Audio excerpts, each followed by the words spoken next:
ফিলিস্তিনের অবরুদ্ধ গাজা উপত্যকার ৫০ বছর বয়সী কিডনি রোগী ইউসুফ ২০২১ সালের মে মাসে কিডনি বিকল হওয়ার পর থেকে ডায়ালাইসিসের উপর বেঁচে আছেন। কিন্তু ইসরায়েলি আগ্রাসন ও অবরোধে তীব্র খাবার সংকট দেখা দেয়ায় জীবনযুদ্ধে এক কঠিন বাস্তবতার মুখোমুখি তিনি।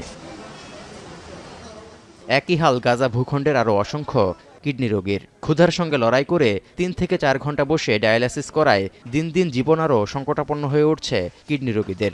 الجاس يعني الفواكه المسموحه لك مش متواجده نهائيا، لها اشهر مش متواجده بالمره، فهذه يعني انت لو اخذت لك حبه او حبتين في اليوم بتسد عن ما تروح الى حاجه ممنوعه عليك।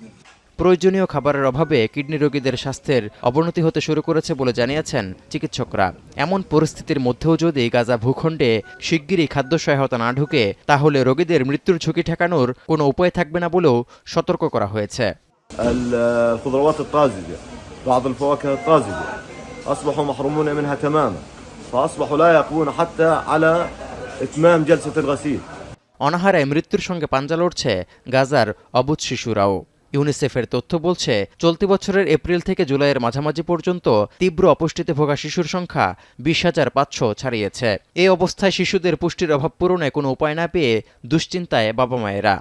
هذا الطفل يوسف قبل الحرب كان بزن 13 كيلو، وزنه كان ممتاز بحكم مرضه، يعني كان 13 كيلو جرام ممتاز.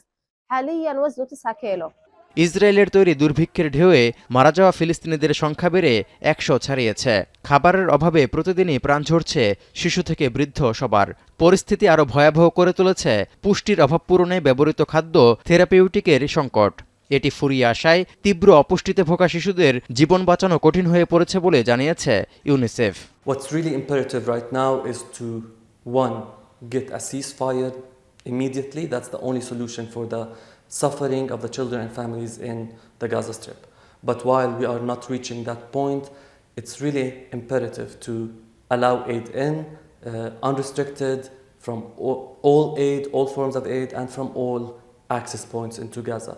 বিশ্ব খাদ্য কর্মসূচির তথ্য বলছে খাবারের অভাবে সব মিলিয়ে গাজা উপত্যকায় অপুষ্টির শিকার ৯০,০০০ নারী ও শিশু। এছাড়া গড়ে প্রতিদিন ২০০ শিশু চিকিৎসার জন্য ভর্তি হচ্ছে হাসপাতালে। মূলত হত্যাযোগ্য ছাড়াও ইসরায়েলের এমন নিপীড়নের কৌশলে ২০ লাখের বেশি গাজাবাসী সবাই অনাহারে অর্ধাহারে দিন কাটাচ্ছেন। এতে করে ধীরে ধীরে মৃত্যুর দিকে এগুচ্ছে সব বয়সী মানুষই। তৌহিদুর রহমান, এখন বিশ্ব। শিয়া বাটার ও ভিটামিন ই সমৃদ্ধ লিলি হালাল বিউটি সোপ, তারুণ্যময় উজ্জ্বল ত্বকের জন্য।